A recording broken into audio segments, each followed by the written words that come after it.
You know, this is exactly why they shouldn't force people into retirement. Except for politicians.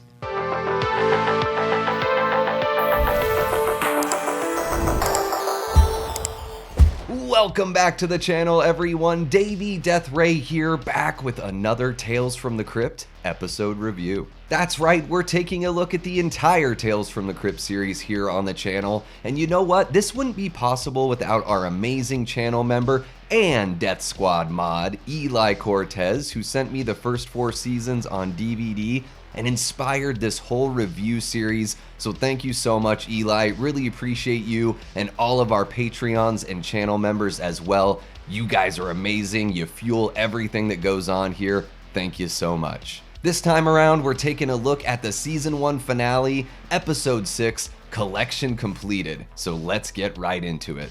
Real quick before we get going, please like, subscribe, share, and leave a comment. Let me know your thoughts on Collection Completed or on the entire Tales from the Crypt series on a whole. I love hearing what you guys have to say, so let me know your thoughts in the comments below. This episode was directed by Mary Lambert, who had directed Stephen King's Pet Sematary just before jumping into this episode back in 1989. She also has a long list of music video directing credits, as well as an episode of The Red Shoe Diaries, so shout out to my fellow Showtime smut faithful out there. Now, the episode was written by Battle Davis, Randolph Davis, and A. Whitney Brown. Now, I'm not too familiar with the Davis couple. I looked up their credits. They don't have much to their names, but I do recognize A. Whitney Brown from SNL back in the 80s, as well as The Daily Show in its early days. Now, be warned, if you're a lover of animals and you don't appreciate dark humor,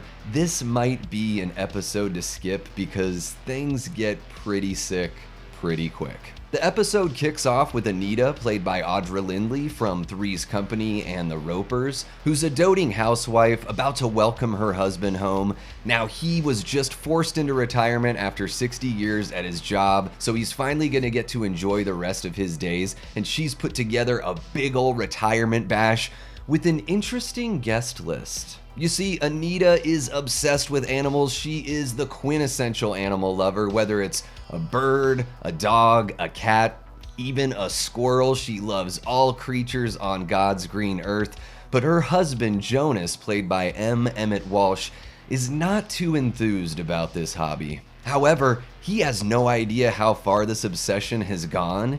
He thinks that his wife just loves animals casually, but it's sort of getting around in the neighborhood that she is the crazy animal lady. And this is where we get some of that comedic writing that I was talking about, delivered beautifully by M. Emmett Walsh, who I grew up watching in such classics as The Jerk with Steve Martin, The Amazing Blade Runner by Ridley Scott, and one of my favorite comedies of all time, Fletch. This guy is hilarious. There's all sorts of goddams dropped just all over the place that for some reason have this curmudgeonly charm about them that I just enjoy so much. And Jonas is trying as hard as he can to enjoy retirement, but he's sort of a busybody. He doesn't really know what to do with himself.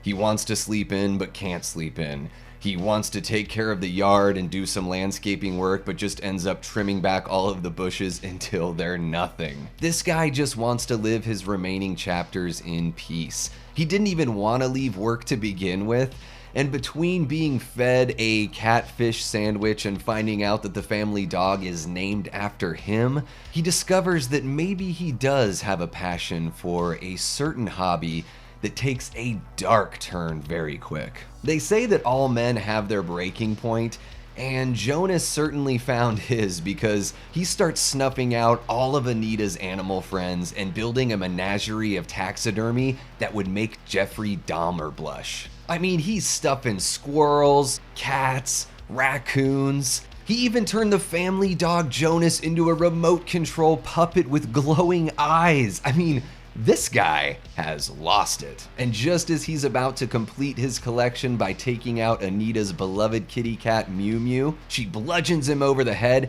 and turns him into a piece of taxidermy. I love just desserts, don't you? And I'm actually pretty impressed with Anita's first time taxidermy work here. I mean, sure, it freaks out the neighbor guy, and why wouldn't it? But it is the perfect dark joke to end this episode on. I love seeing Jonas get that comeuppance. To me, that is the essence of what Tales from the Crypt is all about, and they deliver big time with this episode. That's gonna wrap it up for my thoughts on the season 1 finale, collection completed. The episode only has a few actors here, but the performances are really strong. The humor is certainly there.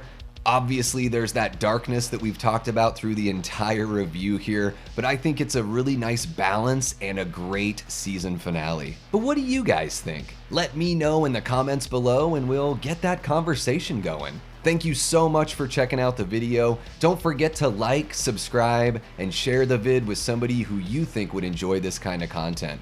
We're going live multiple times a week. We have members only exclusive content as well, so give us a go and take that journey with us.